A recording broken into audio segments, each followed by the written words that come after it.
নমস্কার বন্ধুরা, তো আজকে আমরা চলে এসেছিলাম গঙ্গেশ্বর জিউ মন্দিরে, যেটা অবস্থিত হলদিয়া পূর্ব মেদিনীপুর বড়বাড়িতে। এটা রয়েছে বড়বাড়িতে অবস্থান করছে, আর পরিচালনায় গঙ্গেশ্বর মন্দির কমিটি কর্তৃপক্ষরা আছে। তো এটা একটা ঐতিহ্যবাহী মেলা। আজকে বাবার মাথায় সকালে অনেক ভক্তবৃন্দ এবং ভক্তরা জল নিবেদন করেছেন, সেই সঙ্গে ডাব গঙ্গাজল সব কিছু নিবেদন করেছেন। সেই সঙ্গে বাবা তো বেলপাতাতেই তুষ্ট হন, বিল্লপত্র দিয়ে অনেকে অর্পণ করছেন। তো আমরা যাব মন্দিরের ভিতরে। এটা একটা ঐতিহ্যবাহী মেলা, তো বহু বছর ধরে হয়ে আসছে গঙ্গেশ্বর জিউর মেলা। তো চলো আমরা মন্দিরের ভিতরে প্রবেশ করবো, দেখা যাক এখনও ভক্তের ভিড় আছে কিনা, বা এখন কী কী ঘটছে আর মেলায় কী কী রয়েছে তার সমস্ত কিছু আপনাদের সামনে তুলে ধরবো। মেলা কতদিন আছে তাও আপনাদেরকে জানাবো। মেলা রয়েছে 10 দিন, সম্ভবত মেলা 10 দিন থাকবে আজ থেকে। আজকে ইংরেজির 29 তারিখ, 4 এপ্রিলের আজ 29 তারিখ। আজ থেকে এখনও মেলা প্রায় 10 দিন থাকবে। তো যারা আসনি ওরা অবশ্যই এসে বাবাকে দর্শন করো। চল দেখা যাক মেলাতে প্রবেশ করেই দেখতে পাই প্রচুর দোকান বসেছে, ছোট ছোট বাচ্চাদের পোশাক, এছাড়াও বড় ছেলেদের সুন্দর সুন্দর প্রিন্টের জামা খুব অল্প দামে বিক্রি হচ্ছে। হ্যাঁ, খুব সুন্দর সুন্দর প্রিন্টের স্যুট জামা রয়েছে।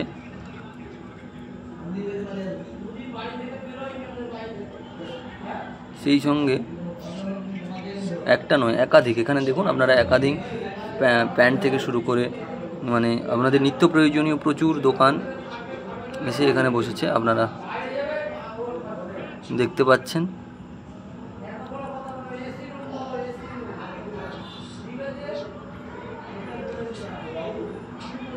এইদিকে দেখুন এই ছোটো ছোটো প্লাস্টিকের পাখি বিক্রি হচ্ছে, খুব সুন্দর, এগুলো বাড়িতে সাজিয়ে রাখার জন্য।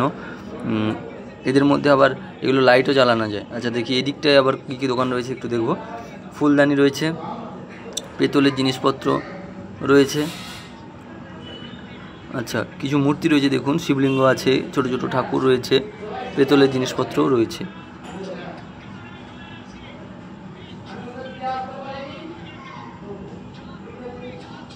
স্টেশনারি কিছু আইটেম রয়েছে।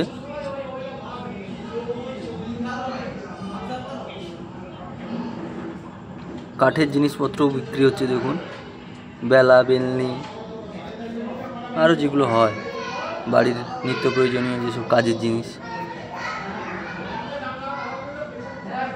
জুতো রয়েছে, ব্যাগ দোকান রয়েছে, প্লাস্টিকের জিনিসপত্র রয়েছে।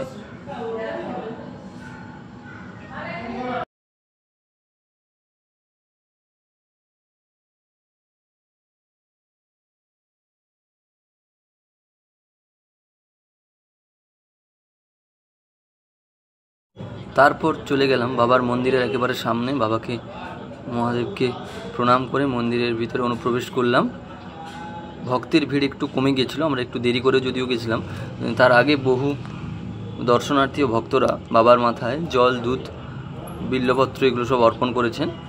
তো ওই সময়টা একটু ভিড় কম ছিল, যে কারণে বাবার কাছ থেকে আমি প্রণাম নিবেদন করতে পেরেছি। বাবা যেন আশীর্বাদ করেন, সবাই যেন সুস্থ থাকেন, কুশলে থাকেন।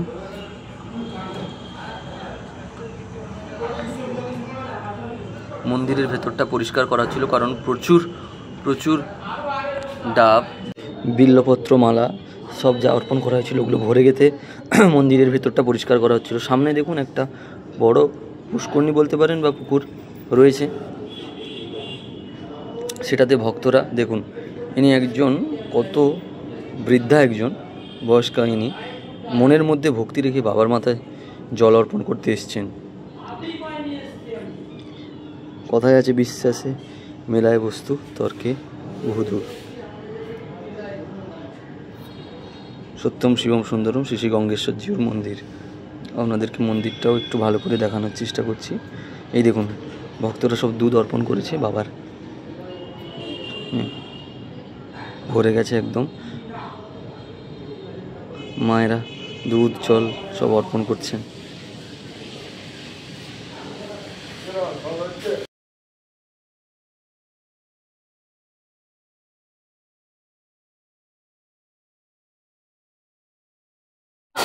মন্দিরের বাইরে ওখানে দেখুন নন্দী মহারাজ রয়েছে, শিবলিঙ্গ রয়েছে, এই আরও একটা ভক্ত দেখুন, যিনি বিকলাঙ্গ, কিন্তু উনি ভক্তির জোরে বাবাকে ভালোবেসে উনিও এসছেন বাবার দর্শনের জন্য, বাবার কাছে জল অর্পণ করার জন্য।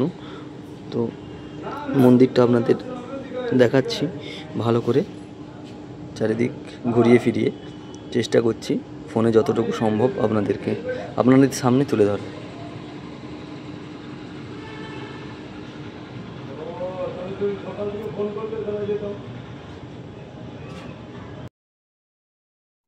এছাড়াও মেলায় বাচ্চাদের মনোরঞ্জনের জন্য প্রচুর জিনিস উঠেছে, যেমন জাম্পিং, নাগরদোলনা, এই ধরনের নানা মনোরঞ্জনকারী জিনিস মেলায় উঠেছে, যা সব বাচ্চাদেরকে আকর্ষণ করবে।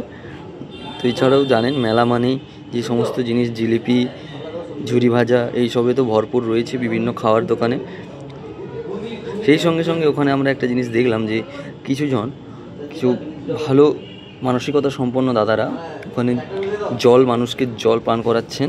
সত্যি এটা খুব বড় একটা মহান উদ্যোগ। এই গ্রীষ্মে মানুষকে গ্লুকন্ডি জল দিচ্ছেন, সাদা জল দিচ্ছেন, তার সঙ্গে ছোলা দিচ্ছেন কেউ।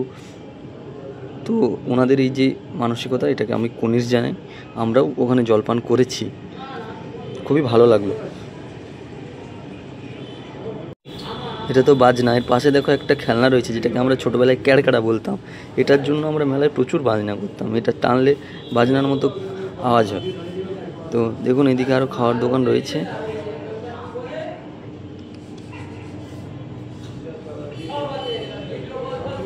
সুন্দর পাখিগুলো, বাড়ি সাজিয়ে রাখার মতো একদম সুন্দর।